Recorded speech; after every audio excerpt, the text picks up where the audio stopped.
He came back to the world as a weight, dragged not by any man's hand but by the stubborn insistence of breath that refused to quit him. The river roared in his ears as if a giant whispered secrets, and in that whisper something in him listened, heard a wordless command, and obeyed.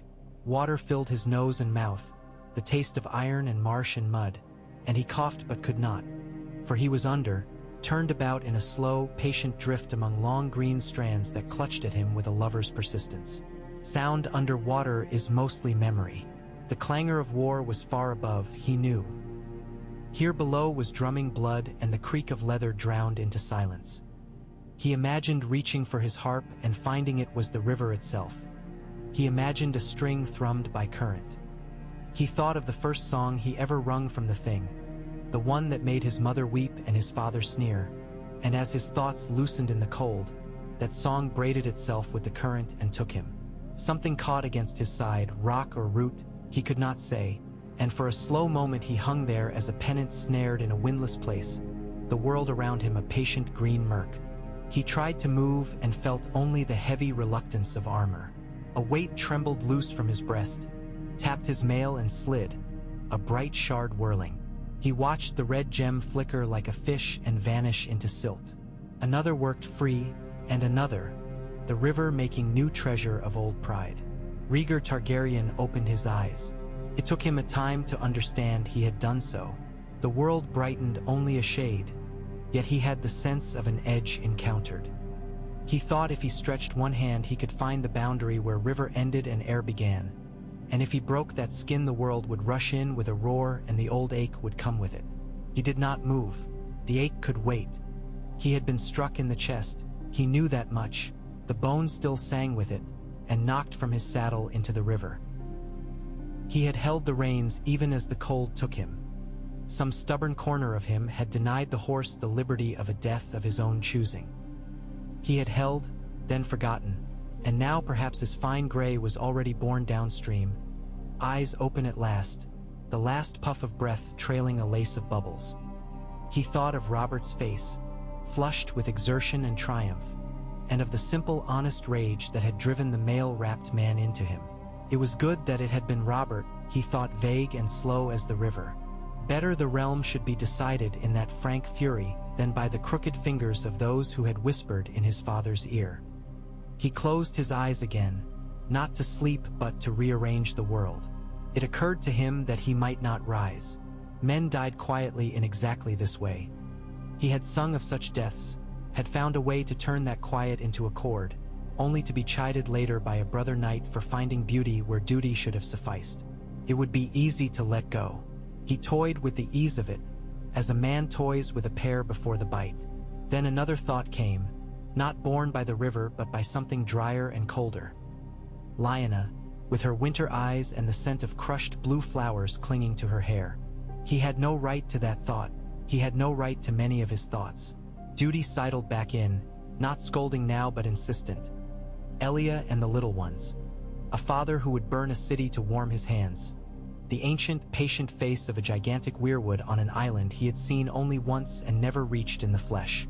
His body, too heavy, too obedient, turned. The current took his shoulder and lifted it. His head bumped rock. He came up against air with a sound like a sob. The roar became a roar. He surfaced into light that hurt. From far away came the scream of horses and the long, fluting calls of men trying to be heard through metal, the peculiar tuneless song that follows any engagement too long pursued. He blinked and blinked again. He found the sky, gray and low and threatening rain. He found the riverbank, a smear of yellow reeds and trampled mud, and a smear of red where men had died trying to find a purchase into legend. He could not say how he reached the bank. That he moved at all seemed improbable, but in later days the memory of that crawl would return to him unbidden, not as a story of strength but as a tale of ridiculous persistence. He moved because moving was less complicated than submitting. He dragged himself with one arm and then with two, armor grinding, ribs complaining in a language of small knives. Each time he had to pull his legs after him, he thought he would simply remain where he was, and each time the notion affronted him a little and he went on stubbornly. At last his glove found grass that was not slick with blood, and he rolled onto it and lay with his cheek pressed to the shore. He coughed and coughed again until he was sick with it, and when the coughing was done he lay panting and tried to count to 10. He reached 9 and felt a hand upon him. The hand took him by the cuirass and dragged him, surprisingly efficient. He could not tell if he were being rescued or collected. He wondered if he would prefer to be a trophy rather than a patient. He let his head loll and watched the world tilt and saw the man who worked at him. A fisher by the look of him, a narrow wedge of a face, a mouth set in a line that had nothing to do with war. The fisherman muttered to himself in that tone men use to assure themselves that what they do is reasonable. He seemed not to know whom he had in hand. It occurred to Rhaegar to speak. Something simple like stop, but his mouth would not manage it. He watched the man drag him a few yards inland and roll him into the doubtful shelter of a low willow's droop. "Both lots will sweep the banks," the man said, as if to someone who asked for reasons. "But they won't look careful, not today." He frowned at the breastplate. With a small, efficient knife, he sawed at the laces, tugged the wet metal free enough to let the prince breathe. The fisherman hesitated, as men do when confronted with wealth that is also armor. Then he prized another of the red stones free and tucked it into a pocket with a furtive, apologetic glance. "For the saints and the stove," he said, "and for my old mother who has a winter cough." Rhaegar considered saying take it, but the words would not line up. He let his eyes fall shut and drifted out and in again, like a skiff at a mooring. When he returned, the fisherman had gone, leaving him covered with a cloak that stank of fish and smoke, and a canteen tucked against his arm. He lay and listened while the day opened around him. The screams thinned. A distant cheer rose and rolled along the bank, and somewhere a horn blew, a sound of pride that men make with air and brass because they cannot bear to make it with their throats alone. He sipped from the canteen and water found a way into him. He felt it travel to the hard place in his chest and soften it. Toward sunset, another figure came. He heard him before he saw him, the muffled clank of a man who has forgotten how to move without heralding himself. He forced one eye open and watched the white cloak part the reeds. The man crouched and leaned near, and the face revealed itself. Hard mouth, hard eyes, and a gentleness that lived only in purpose. "Your Grace," Ser Barristan Selmy said very quietly, as if a more grand address would summon something unlucky. "If I call you that here, I suppose the river will not denounce me." Rhaegar tried to smile and managed a grimace. "Sir," he said, and the single syllable cost him. Selmy gestured for silence, and those old hands went to work without fuss. Unlatching, unbuckling, levering. Rhaegar found a breath that did not cut him. "They say you died," Barristan said after a while, in the tone of a man reporting weather from a neighboring county. "They cheer and say you died very well. Then don't be seen saving me," Rhaegar murmured. "Let them keep their cheer." The words came scraping but whole. Selmy made a sound like a man who has stepped on a shard he cannot remove. "I told the men who would listen that you were not in the river long. They said no man could survive a blow so cleanly set." His mouth flexed. "It was a good stroke. If I had taught him it, I would be proud." "Don't," Rhaegar said, and both men let the admonition settle. The knight lifted the edge of the fish-stiff cloak and frowned at the bruise blooming over the prince's ribs, a color that did not belong to a living man. Selmy nodded, some decision made. "I cannot carry you into our camp. The sight of you would curdle what's left of loyal hearts. The men with the black stag have strewn themselves like seeds all along the ford." "I have a horse," he said, almost apologetic. "He will take us a little way at nightfall.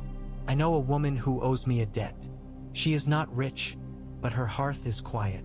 "Do you still owe her your silence?" Rhaegar asked. The old man's mouth twitched. "I owe her that," Selmy said. "And less than that. I owe her not to make her choose between loyalty and bread. If we are brought there, it will be because we were lost and had to be found. And she will put bread in your mouth because I will ask her and look as I looked when I asked last." The late day came down like a lid. Selmy waited until the long colors washed out of the reeds and the sky lowered. Then he slid an arm under Rhaegar and lifted, and if the prince made a sound, the river took it. The horse snorted, displeased with the weight and the smell of river and pain. Barristan spoke to him in slow, approving words, the same he would reserve for green boys on their first day of training.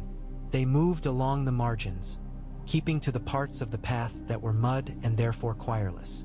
A few times they stopped and bent low as men moved by at a distance, torches flaring, voices thick with victory or grief.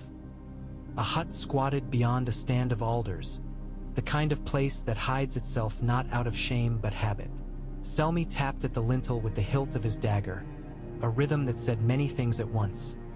I ask, I come with no threat, I remember you, I am old and a little foolish but still the man you knew. The door opened a hand's breadth. A woman's I measured them like grain. Then the door surrendered, and she stood in it, narrow as a stake, gray hair drawn back, a mouth that had learned to shape few words very precisely. It was a boy last time, she said. You said if I kept him 3 days, you'd pay. You paid. I am too old for this. You are exactly the age this requires, Selmy said simply. And this time the man is only one man, and he will not die with you. He did not name who he carried. He did not need to. The woman's gaze flicked to the hair, to the face that even in ruin had the spare elegance people remembered. Her mouth thinned. She stepped aside and waved them in as if swatting a horsefly. They made a bed of straw and cloaks near the hearth. She heated water without ceremony and took up a needle with the same firm calm with which she had likely drawn it to mend a sock for her husband 20 years before. She worked and Rhaegar drifted, and he found in his drifting the edge of another thought, that he must set the board as soon as he could lift his head. All was not yet lost. The realm had turned toward the rebel lord with its easy love of strength in a plain face, but the realm also loved an ending, and men could be made to admire an ending that cost them less blood than another field of carrion. When morning came he could sit, which was more than he had expected. Selmy moved with the lightness of the man who has chosen his burden and will bear it without complaint. He reheated broth. The woman. She gave her name as Morel only after he asked, and even then with a shrug that suggested names were currency for other men. Brought him a crust and a pot of something like tea and something else like comfort. I will not call you prince, she said finally. It is not that I am discourteous. It is simply that I have no use for titles in my house. Nor have I, he said, which made her look at him once again and briefly, as a mason lifts his eyes to the blue to see if weather holds. She nodded, satisfied that he had answered correctly in some test she had not known she would set. There was work to be done in the yard and the woman did it and did not invite him into it, so he remained near the hearth, measuring his breathing against the crackle of wood, and stayed where he was until he could stand and not drop. Selmy returned near noon with news he had gathered with his old easy talent. Robert Baratheon had taken the ford and driven men who still named Rhaegar their lord into the country like peasants fleeing a fire. They'd picked up proof of victory, a handful of the red stones set from the ruby breastplate, caught in the creases of a riverbank. Men were cutting buttons from corpses and calling them relics. They say John Derry fell, Barristan reported low, and Lord Lewin. I did not see Lord Arthur or Oswell. I assume they are where you put them. Lord Mouton fled. Lord Cannington is in exile and will not burn a candle to see you this day. Lord Went's towers watch a river that will do as it pleases. Rhaegar let each name settle like a pebble. He folded his hands and watched them as he had watched them as a boy when the old maester had scolded him to mind his sums. Robert. He is bruised but not broken. Selmy's mouth gave that small bitter twitch again. He rides. I am sure he will call himself king in the next hour, if he has not done so already. Rhaegar closed his eyes. When he opened them, the room was as it had been, which told him his eyelids had not yet acquired the trick of conjuring. Then I must challenge him, he said. Selmy blinked. The old man did not argue. He interrogated instead. Why? To spare a city, Rhaegar said. To spare a realm. He has the love of men who want their wars to offer them feasts afterward. I have the men who go on because duty is a harness so well made that a horse cannot tell where it ends and he begins. If we go on as we are, We will bleed along the road to King's Landing. When the road ends, the city burns. I must put an end to that." "You were not the one who meant to burn it," Selmy said, quiet as ash. "You know who meant it." Rhaegar looked toward the small window, where a slab of sky unrolled. "And you know I will stop it. But if I ride into the gates with a loyalist host, my father will never yield them. He will choose the pyromancers over me, if it means I come to him with the noise of iron behind me. But I think he might yield to my letter if it promises to keep that noise away." Selmy was silent for a time. In the yard, Morel swung a bucket and it rang against the wellstone like a bell in a poor town doing its best. "He must have heard you fell," Selmy said. "He may imagine he rejoices. He will have chosen how to rejoice." "I know," Rhaegar said. "All the more reason. I must make speed. I will send ravens to Robert and to Jon Arryn and to Lord Hoster. I will send one to Lord Tywin, and ask him to play the old part he longs to play and keep his army where it is until the board shows whether he will be applauded for stepping upon it." "You will ask a lion to be patient," Selmy said without scorn. "Perhaps he will be, if he smells triumph in it." "Triumph and economy," Rhaegar said tiredly. "You know as well as any, the man loves both. He keeps his accounts with ledgers that show both the gold and the applause beside it." He swung his feet to the floor and found that the ground did not tilt too much under him. "Help me stand. There is a table to write at." The table was a rough board and the ink a gritty thing, but Rhaegar had written worse letters with better words. He set his hand to it and bent the page not to his will but to his use, like a reed to the wind. He wrote first to the rebel, Robert of the Stormlands, Lord of Storm's End. He began, setting aside the recent blazon men had already tried to hang around the other man's shoulders. "I name you by your name and not by the crown it pleases you to imagine. I will give you what you have wanted since you first took up a hammer and called it justice. Not a field you must cross stinking of the dead of both our fathers' houses, but a clean circle. I ask that you meet me 7 days hence at the shore of the Isle of Faces, under the eyes of gods older than either of us, for combat to decide the war. You will bring 3 men. I will bring 3 men. We will bring no hosts. You and I will fight until one yields or cannot rise. If I fall, I will give orders that King's Landing opens its gates and that no fire is set in it. If you fall, you will give up your claim and bend your knee to me in the sight of those trees. With your knee will come the knee of those who now call you king in the hope of plunder. In return, your life and lords will be spared. I will take your fealty and give you a place from which to do honor to it. I will swear upon whatever gods you bring that I will keep the bargain." He did not pause to let romance trickle into the phrasing. He wrote the terms as a man writes sums. He sealed it with a broken signet. A shard had cracked the dragon's wing. He turned the mar as proof rather than shame, and then laced first one, then another messenger to his purpose. He sent one of Selmy's men, a quiet knight whose eyes had the faraway look of a fisher who has spent too many days under an unpromising sky. He sent the woman's boy, a long-legged adolescent who had a talent for vanishing. He sent a third in a merchant's cloak. He wrote to Jon Arryn in a hand that would tell the old falconer that the boy he had fostered at court once was now capable of speaking in a low, steady voice. He wrote to Lord Hoster with language that admitted and contained the man's pride. He wrote to Tywin Lannister without address, only we both know the cost of a city sacked, and we both know who pays when the counting is done, and he sent that letter with a simple-minded soldier who would deliver it with the perfect sincerity of stupidity. He wrote to his father last, and his hand shook as it had not for any other letter. Father, let the pyromancers sleep. That was the whole of it. A longer letter would only have given the old man more turf upon which to dig in his heels.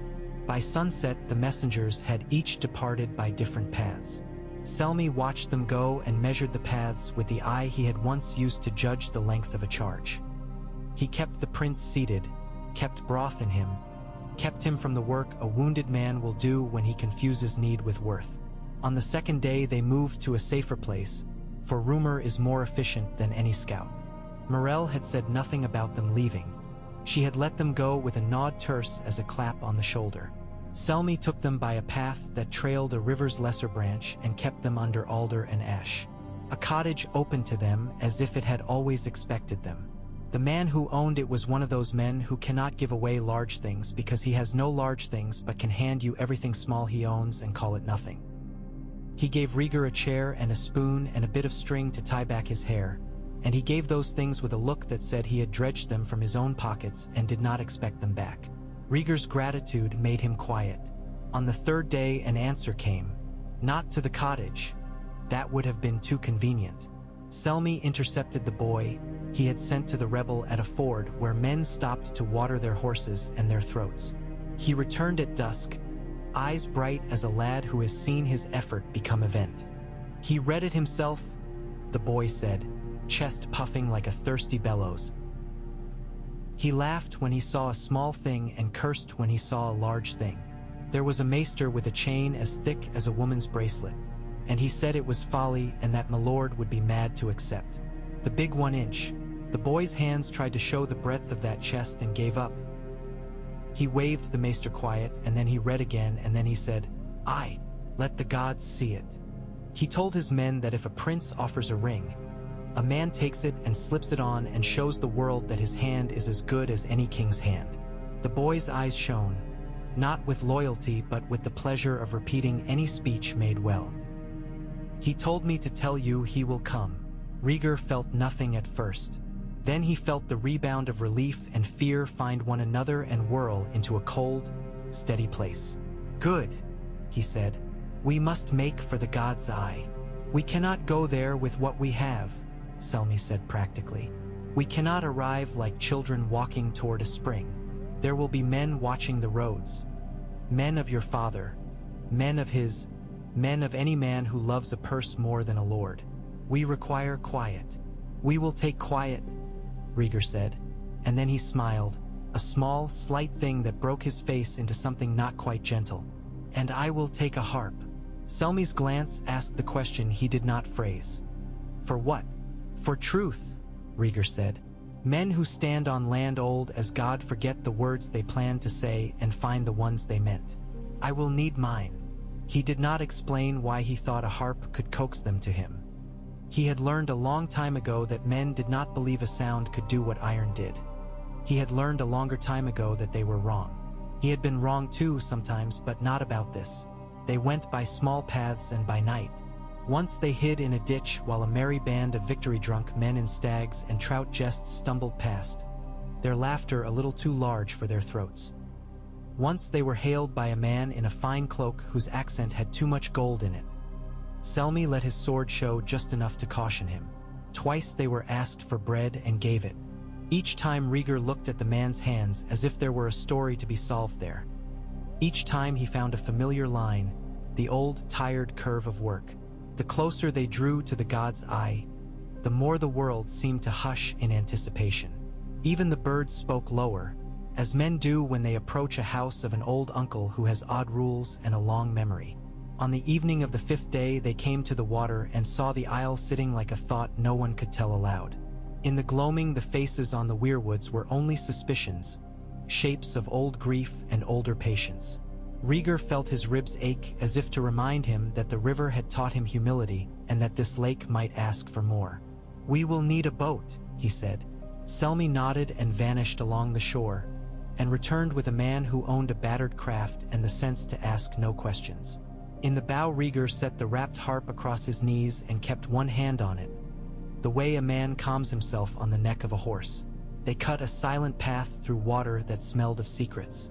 On the island the trees watched. That was how it felt. Rhaegar had no doubt there were more reasonable explanations, and he had no appetite for them. The weirwood's eyes were old and thinking. He stood in their regard and let them inventory him. The scar that would become a new story, the stubborn set of his mouth that had inflicted songs upon courtiers in place of laughter. He thought, fleetingly and to his surprise, of Elia in her chair set near a shutter that admitted a thin Dorn light, and of how she had let him tune his harp in quiet while she set stitches so small in a child's sleeve that the cloth wore out around them first. He thought of their children and wondered how tall Aegon had grown while he had ridden a path that pretended to be necessary. "We will sleep here," he told Selmy, as if the white trees required permission to offer their shade. If Robert is as he seems, he will come before noon tomorrow. He will want to fight when the sun is as high as his ambition. How many men will hide among the alders on the far bank? Selmy asked. As many as any men with sense would put there, Rhaegar said softly, and as few as can keep another man honest. He will bring his 3. I will bring you and one other, if we can find a third who will not use the sight of me to invent a sermon. I think I know a man, said Selmy. Old, not much for sermons, enough for swords. Rhaegar nodded. He settled himself on the roots of a tree with a face as near to his father's as wood can come, and he tuned. When the first note came, even Selmy turned his head with surprise. It was not a courtly thing, that sound. It was less placed than found. Rhaegar's fingers walked the strings and found a path they had not traveled, and he did not ask them to slow. He gave the lake a simple thing, a lullaby one might hum to a child in a cottage with a bad roof in a wet spring. The tune widened and took in a few stranger corners. It learned how to step around grief without ignoring it. He did not sing. Words would have lied to him. He played until the notes thinned and went away like someone backing out of a room without turning his back on the Lord seated there. Selmy let out a breath he had not meant to hold. The lake accepted the last note and did nothing with it.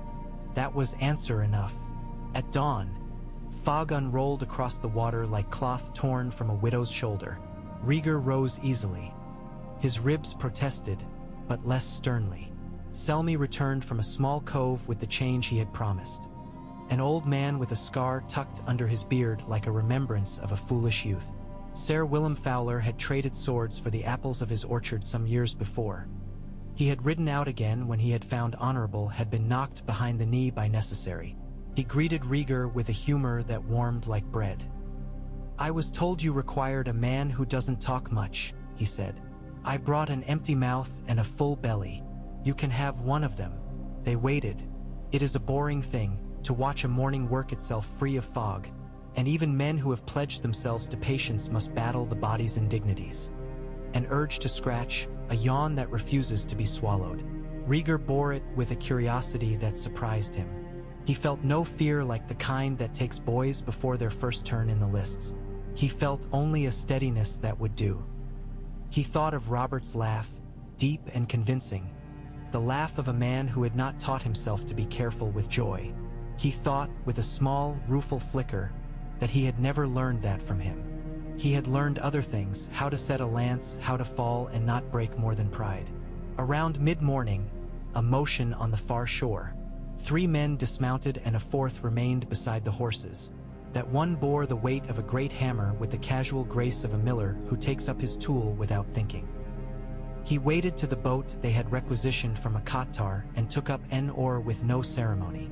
The Kottar grumbled, then looked up and saw the face the realm had begun to cast in bronze, and subsided into that greedy courtesy men reserve for legends. The boat set out. Rhaegar watched Robert Baratheon ride water in his little craft as if the river and lake were merely field and road extended in another medium. There was a strength in the man that had nothing to do with arms. There was also a simplicity that would always complicate him. Behind him, a figure thin enough to be mistaken for a mere man was Eddard Stark, if the long plain face and the eyes like a winter hillside said anything true. The third was a knight Rhaegar did not know. He thought him perhaps one of the Storm Lords, for his wrists were stout and his head sat upon his shoulders with the contentment of a dog in a good yard. They came onto the island and set their feet upon it with that firmness men make when they pretend they are not walking on the back of something old. Robert stood and rolled his shoulder. He glanced at the trees and smirked, but it was a smirk of discomfort. Then he looked at Rhaegar and the discomfort slid away like a wrong note dropped out of a tune. So the river lost you, the man said. I thought it would keep you for a fancy. The songs would like that better than this. He gestured at the clearing, which was undeniably a clearing and undeniably less romantic than a red-drenched ford. But I suppose honest men should do their killing in daylight with the trees watching. The songs do not often ask men what they prefer, Rhaegar said. I am glad you came. He meant it. The other man felt the truth of it and nodded, not with gratitude but with approval. "Your letter was clever," Robert said. "I do not like clever. It makes my head hurt." He grinned, and the grin did a small, ridiculous thing to the morning. "But it was also clean." "Clean is the point," Rhaegar said. He raised his voice just enough to address the island and the shore. "I have made terms that spare the city. If I fall, the gates open and the fires sleep. If he falls, he bends the knee, and the men who have followed him will consider how much better bread tastes than glory. We will fight now. The rest of you will stand as if your feet grew here." The men on the far bank shifted, feeling the shape of the thing settle around them. Eddard Stark stepped forward, the habit of duty walking him rather than any desire. He looked at Rhaegar with a careful absence of expression, and Rhaegar thought to himself that if the man had been born with a harp, he would have played it in a corner where the light fell flat. "I am here to see that what is sworn is kept," Stark said. "If you have a paper for me to sign, I can stain it with my name. If you have a god for me to swear by, I will say the words. But do not ask me to lie. If either of you cheats, I will say so. I would not ask you to do anything else," Rhaegar said, and something in the Winterman's face moved back half an inch from suspicion. Selmy came forward and measured Robert with his eye. "You've grown even since I last saw you," he said, with a second's genuine pleasure at the man's blunt health, then remembered and stepped back into the part he wore. They chose ground the way two good players choose chairs, simply and with the confidence that it is not the furniture that matters. Rhaegar removed his battered breastplate, and the work of Selmy's hands showed. Small repairs done cleanly, straps cunningly arranged to carry less weight. Robert stripped with the easy vanity of a man whose body has always exactly obeyed him. When he took up the hammer, Rhaegar felt his ribs flinch with an old memory. He shook it away, not because he meant to pretend he had not been struck by it, but because a man who looks at yesterday while facing today will trip over the habit and fall. They started. Those who saw it from the bank failed to describe it properly later, as men always fail when telling of fights they had loved. They made it larger or smaller than it was. The truth was this: two men who had trained their bodies to do what minds had willed stood in a circle and tried to make one another stop moving. It is a foolish thing and a sublime one. Rhaegar's sword sang around the hammer's arc. The hammer's arc learned the tune and disrupted it. Rhaegar found a new tune, faster, then slower. Robert grinned when he was tested, scowled when he had to find an answer, laughed once when the prince's blade kissed his vambrace like a flirt. Rhaegar's lungs burned. His ribs reminded him he had been half-drowned. He asked his arms for the strength he had hinted he would need, and they provided what they had. It was not enough. Then it was briefly. Then it was almost not. In that almost he made a choice and stepped where the book says not to step and placed the edge where the man's weapon would need to be and forced the future to attend it. Robert saw, adjusted, and in adjusting gave Rhaegar a sliver of new time. Rhaegar took it. He would not have had it if he's asked. For a while the trees leaned and considered them, more intrigued than impressed. Then the thing swayed. He felt the wounded rib ask for him, politely at first, then with urgency. He denied it. He saw the hammer lift and knew that to look at it would be to respect it, and he could not afford to respect it. He stepped right and felt a small sharp tear like a complaint at the seam of his breath. He brought his blade down where he would never have taught a boy to bring it, and found Robert's guard waiting because the other man had not been taught by him. The hammer rose. Rhaegar went low not because it was clever but because it was the only place the hammer would not be in that instant. The ground greeted his knee. Pain set a hand upon his shoulder and prepared to keep him. Above, the air's pressure changed in that way it does when a heavy thing is about to claim the space where your head is. He angled the sword up and accepted the blow into it. The shock sang through his arm like ice water. He could not feel his fingers, which was a problem. He withdrew the hand and the sword came with it, which was a mercy. In the second that followed, Robert did something unexpected. He stepped back. He took breath. He looked at Rhaegar kneeling, and he did not bring the hammer down upon that offered crown. He waited. The waiting had no cruelty in it. It had demand. Stand up, it said. Do not cheat rid both of us of this." Rhaegar rose. It would have been beautiful to say he found new strength in some long-forgotten well. He did not. He found old stubbornness in a well he had always drawn from and noticed a taste of mud in it. But it sufficed. He lifted the blade, and the blade was much lighter, which told him it was his arms that were heavier and not the blade. He went forward because forward was where the next breath would be made to be. After men remembered moments, they remembered the first time Robert laughed. They remembered the second when Rhaegar's hair broke loose from the tie and flared like a banner. They remembered the humiliated look on the face of a blue jay in a near tree when the hammer struck trunk and bark leaped like fish. They remembered the last stroke, and most of them remembered it wrongly. They thought the hammer struck first. It did not. The sword touched the shoulder, and then the hammer touched the sword, and the sword learned to fly and the hammer learned to fall. The hammer did not fall upon Rhaegar's chest again. It fell upon the ground with an honesty that will always endear an honest man to other honest men. Rhaegar at last understood something about the other man's laughter, for he heard it in the hammer's own declaration.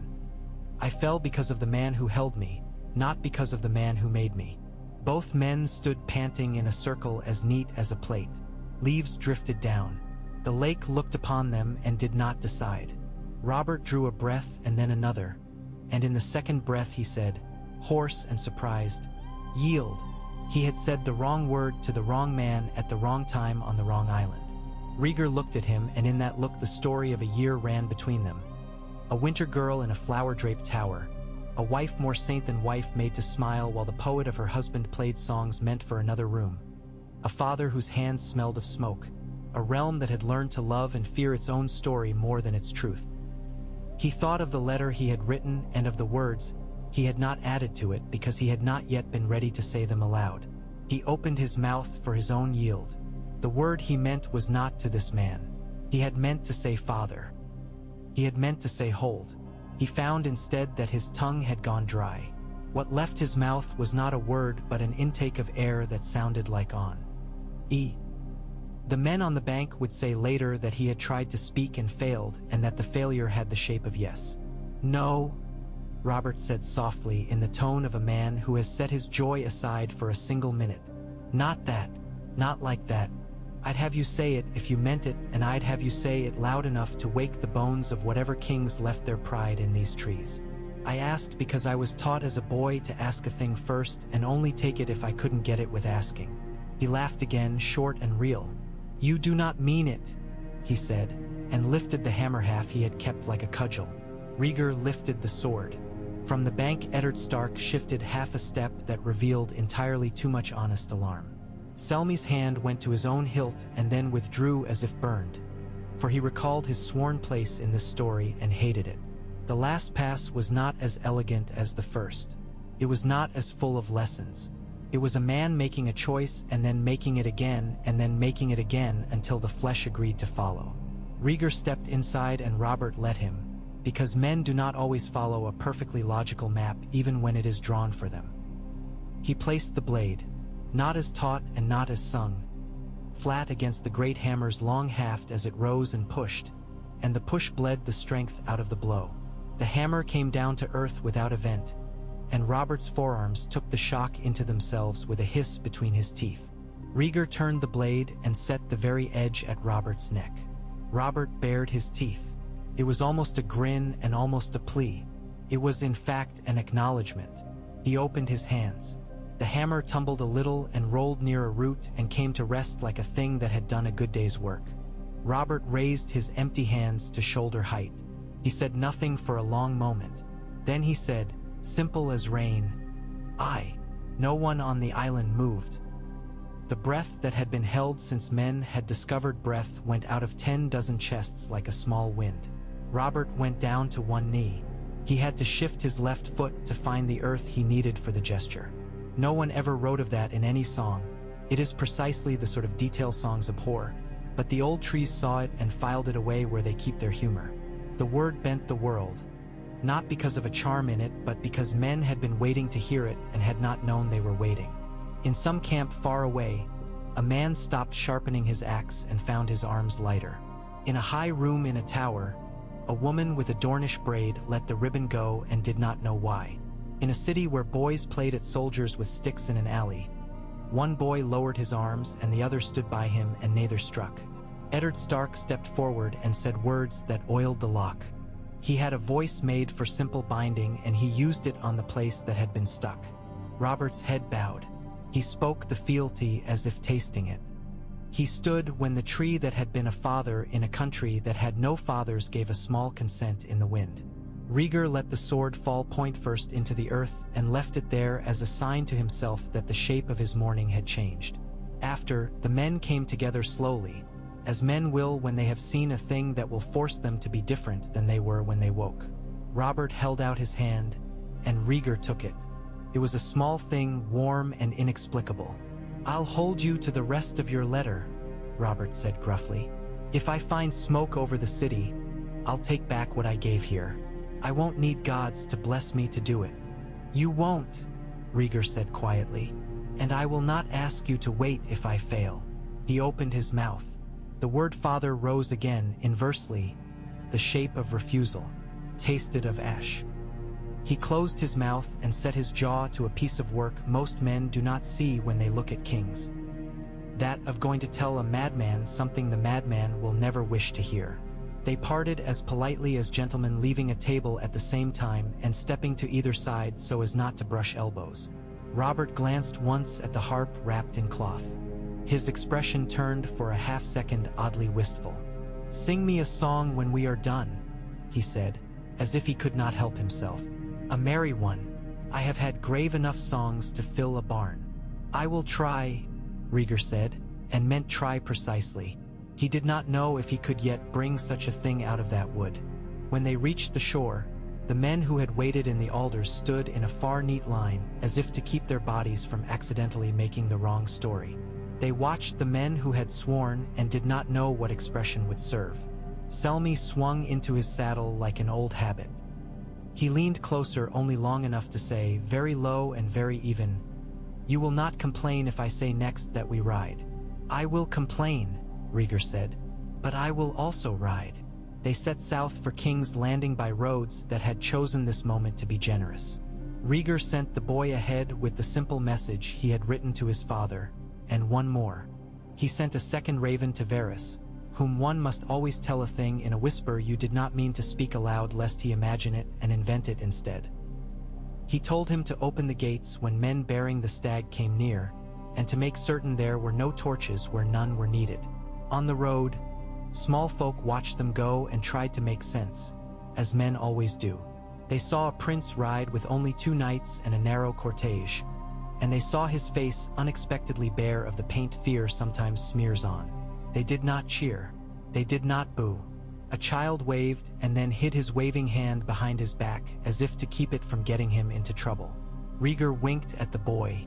It felt a little like a lie and a little less like one than any truth he had told of late. "We should send ahead a word to Lord Tywin," Selmy said toward evening. "We have," Rhaegar answered. "I hope the messenger reached him before the ledger did. If he knows that a duel spared him a day's worth of blood spilled on cobblestones, he may content himself with having been wise enough to wait." "And if he does not?" asked Ser Willem, voice mild as age. "If he does not," Rhaegar said, "we will arrange for him to be made into a song he does not like." He did not smile as he said it. Men who do not smile at their threats were taught to by the men who threatened them first. At dusk they made a small fire under a hedge and ate soldiers' food, which tastes better to princes than to soldiers because they have had less of it. Rhaegar lay with his cloak pulled over his shoulder and tried to write in air the words he would need to say when he reached the Red Keep. He had rehearsed many speeches for the man who had made him, and each one had failed because you cannot rehearse an answer to a scream. He would go in through the dark door, past the rooms where he had been a child with a wooden tourney lance, and he would tell the king he loved him in the only way a son can love a father who has overturned the table in his heart. He would tell him to put the fires to bed. He would tell him that the whole of his kingship would soon be contained in the strength it took to do nothing. He slept a little and woke at a sound he did not understand. It was not danger. It was the murmur of a faraway city that thinks of itself the way a woman thinks of her mirror. He lay and listened to the sound in his memory and found it was King's Landing, and that he had never before listened to it with the ears of a man who meant to love it. In the city, that same night, Varys the spider drifted through the passages of the Red Keep like a smell, neither visible nor ignorable. He was not a man who believed in mercy, but he believed in economies, and there are economies that mimic mercy so closely you may call them twins. He had a hand in too many things and fingers in too many pies, and yet for the moment all his attention was directed at a shelf of green pots that should not have been there and had been there too long. He moved from one to another with the casual delicacy of a woman choosing apricots in a market, and he had a boy with him who had been taught to be invisible in a way that would damage him later. He was not sentimental about that. He was only thorough. "The prince sends, my lord," said the boy, in the way that made Varys smile against his will. "He says open the gates when the stag arrives. He says the fires are to sleep. We shall open them," Varys breathed. But his father is not asleep. Aerys sat in the throne as if it had been designed to punish him for sitting in it. It had been, in a way, and not for him alone. His hair had gone further and further back in the last month, as if frightened away by his thoughts. A robe of black dragged at his shoulders. It made his face whiter and his eyes deeper. Rhaegar the pyromancer stood near, his hands clean as a healer's, a small irony that pleased Varys more than he would let himself show. The king muttered into his own cloak. Names, places, the old long list of imagined betrayals. Varys listened without listening because listening too closely to that litany leaves a film on the brain that no amount of washing can remove. When he heard the name he was waiting for, he raised his head like a bird at bread. "Rhaegar," the king whispered. "Rhaegar with his songs and his girls and his plan to steal my city and sell it in pieces to the fishes." Varys bent slightly. "Your Grace," he said very softly, "your son comes with a message from the trees." "The trees have always hated me," Aerys said like a child. "They do not trust a man who keeps warm by other means." He laughed, and the laugh was a knife dropped onto tile. "He comes to take my chair. He comes to put a leash around my throat with weirwood and call it mercy. He thinks me a dog." He lifted his hand and waggled his fingers, which were stained a little green. "Rhaegar says the city will burn beautifully. Men will see from Duskendale to Old Town. They will say, 'A king once loved his people so much he became a star for them.'" "Your Grace," Varys breathed again. "There are tones that men of power prefer because they allow them to hear their own thoughts repeated with less insult. Your son says he brings you an ending that does not make a famine of the following spring." "I have had enough of his songs," the king said, and set his hand upon the hilt of thought as if upon a sword. "Send for more oil. Put it where they would least expect it. Put it in the bells." He laughed again, delighted at his own mischief. "When they ring, it will be a better peal than any wedding." Varys did not allow the wince to live upon his face. He bowed. He took the order. He made a list. He decided which of it he would do and which he would not. He went to find Jaime Lannister, who sat with his helm in his lap and stared at his hands. The boy's green eyes made him look younger than he was and older than he should be, and Varys did not bother to judge which was the truth. "The king wishes to light his city," Varys said, casual as if delivering a message to a wife about a market's closing time. "Your honor wishes him safe from harm. Those two wishes cannot both be granted." Jaime looked up. He was not yet the man who would later be remembered because he had once done a difficult thing and then spent the rest of his life explaining it. He was only a boy in too white a cloak, with a sword he could use in 36 ways and a father who had taught him 50 other ways to live without using it. "You mean for me to do it," he said. "Say the words. Do not dress them." "I mean for you to decide," Varys said. "And I will tell you because I am a friend to truth. If you decide badly, you will not live to regret it, and if you decide well, you will live to regret it every day of your life." He smiled, a little apologetic. "Which is tea. Oh, say, the gods love those who do not make their work easy." Jaime laughed despite himself. "One more man telling me I have a choice that isn't a choice." He looked down at his hands again. He seemed to find something in one palm, a small courage left by a boy he had been before men taught him to call it duty. He closed his fist around it. "Fetch me the keys," he said, "and then go away and pretend you were never here." Varys bowed and constellated himself to absence. He had learned long ago that men do their most interesting acts when they believe no one watches. On the road, the prince and his small party passed a shrine where a woman had set 3 candles and asked for 3 things: bread, a safe lambing for her sister, and the kind of peace that makes old men talk of war like a joke. Rhaegar paused and took a copper from his pouch and set it among the candles. He did not know if the woman's gods took coin, but he knew that the act of giving changes the man who gives, if not the god. He let the copper go, and with it, whatever part of his pride had needed to be paid. Beyond, they rode through a stretch of burnt field where a lord had thought to deny a foraging party a meal and discovered that scorched earth does not choose whose foot it burns. A boy squatted by a dead lamb and stroked its wool with the intensity of a monk counting beads. He looked up blankly when the riders passed. Rhaegar kept his eyes level and did not look away. He knew this too belonged to him, and would belong to him long after songs had cleaned his deeds of their dirt. Near mid-afternoon of the second day, they saw the city. It sat like a woman with her hair down, beautiful because of her faults. Smoke smudged the air. No more than usual for a city with many stoves and few chimneys to boast of. Above, the Red Keep watched in that complacent way houses have when they forget that men live in them. Rhaegar felt his ribs ache with more than old injury. "Do you mean to go in alone?" Selmy asked him with no surprise and no pleasure. "Not alone," Rhaegar said. "With you, and with the truth." He smiled a little. "And with a spider, if the spider is as he has always promised to be, loyal to the idea of a morning." Selmy made a face like a man who has bitten a seed. "I do not love that man. I love that he exists. That is all he requires," Rhaegar said. The gate opened before they had even called to it. Varys had been busy. The men upon the wall had the stunned look of dogs momentarily left to bark at birds not worth the breath. They let the prince pass because they had not been told not to. Inside, the city smelled of onions and regret and the sea. Children ran among the legs of men who would later remember that not a one had even brushed a hair on their heads, as if the city itself had lifted them above harm for a time.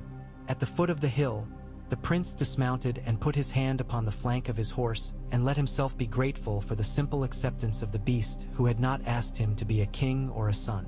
He climbed the steps with Selmy, each step sensible and unheroic. At the top of the stairs stood a boy in white who would later be called many names because men love the convenience of a single tale. Jaime stepped aside. In his eyes there was the beginning of a new line, very faint. The line that is carved in a man's face when he discovers that he is capable of something he had not been told he could do. "Your Grace," he said, and if he meant the words as expedience or as respect or as desperation, they sounded the same. "The king." "I know," Rhaegar said, and put a hand briefly to the boy's shoulder with that small, precise kindness that is the only gift men can give one another in a house set to burn. "You have done what only you could have done." Jaime swallowed. He had not yet. He would within the hour. But Rhaegar's hand had moved as if the future were already a fact. This is one way a man moves a story, and the prince had always had a talent for it. In the throne room, the air struck him like heat even before any flame had claimed it. The torches had been set too near tapestries. The tapestries had learned to be afraid and were teaching the air the same lesson. Ares crouched upon his throne as if it were a horse that had tried to throw him. Rossart stood with a pot of his green and a face of perfect professional serenity. Varys was nowhere and everywhere. "Father," Rhaegar said, and the word came out of him as a note that had sat too long in the throat and had finally been granted the permission to be played. "I have brought you an end to your war that does not require the death of your city." The king's eyes flicked up and skittered away. He stroked the arm of the throne as if the iron spikes were the hair of a cat he loved only because it was cruel to him. "I do not love you," he said. "I do not love your songs. I do not love the girl you have made me the father of. I do not love your plans." "I did not bring you love," Rhaegar said gently, and if there was a tremor in the gentleness, It was the tremor of a man who stands on a cliff and has decided that he must come down and has decided he will not jump. I brought you terms. I fought the man you feared most, and he bent the knee. I promised to spare your city, and I will keep that promise. Your reign can end with an act of mercy that will be sung of, if it is to be sung of at all, as the day a dragon chose to sleep instead of to burn. Ares laughed like a hinge. Mercy, he said. You wish to dress my humiliation in a woman's gown and call it fine. I will not wear your cloth. He made a little gesture. Men leaned toward him as flowers lean to light. It was the nature of men whose positions had become muscles. Light it, he said. Light it now. Rhaegar stepped forward with a reverent briskness. He would have done it. He had his pride too thin and precise. Rhaegar lifted a hand, and the old habit in the room, the habit of OB. Eyeing that lifted hand, checked the pyromancer for half of a heartbeat. It was not enough to change a story. It was enough to hold it big end up while someone else had time to set a wedge under it. Jaime entered as if he had been called by his name. He was pale and steady. The men at the door recognized something in him that had not been present that morning. He did not look at them. He looked at Rhaegar first because the boy had understood a piece of a truth. Remove a match and you can keep tinder honest. The sword went in quick and efficient, and the look on the pyromancer's face was not terror but irritation. The look of a craftsman interrupted mid-work. The smell rose. Men always remember smells first, and it was oddly clean. Jaime turned then and faced the king. Ares had time to say only one word. It was not the name of a god, and it was not the name of his son. It was the name of himself, which had always been his favorite word. The sword did for him what no counsel had accomplished and no sermon had managed. It ended him. The sound in the room stopped being heat and became breath. Jaime stood there and held the killing steel with both hands. A boy who had stepped into a story he had never meant to tell. Rhaegar did not move for a count of 10. He counted. Selmy stood at his shoulder, his face as careful as if he had been riding a line of ants and had not wanted to kill even one. When he had counted, Rhaegar walked to the base of the throne. He looked up at the spikes and at the little flakes of rust that had lodged between them like lice. He did not mount the steps. He looked to Varys, who had poured himself back into the room like oil. Have the green things removed, Rhaegar said. All of them. I do not care who claims to have set them. Take them out as if they were children fallen asleep in an oven. He turned to Jaime. Thank you, he said simply, and the boy looked as if the words had struck him more deeply than any condemnation.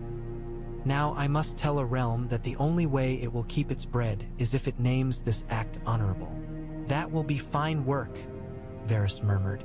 It will be excellent work, Rhaegar replied, and you will be paid in coin that does not tarnish when men name it in front of their wives. He did not sit the throne that day. He took a stool, an honest thing made by a carpenter who had not thought it would hold a king. He used it to sign the first of many papers. He signed the one that sent for Elia and the children to be brought to him under heavy guard and careful kindness.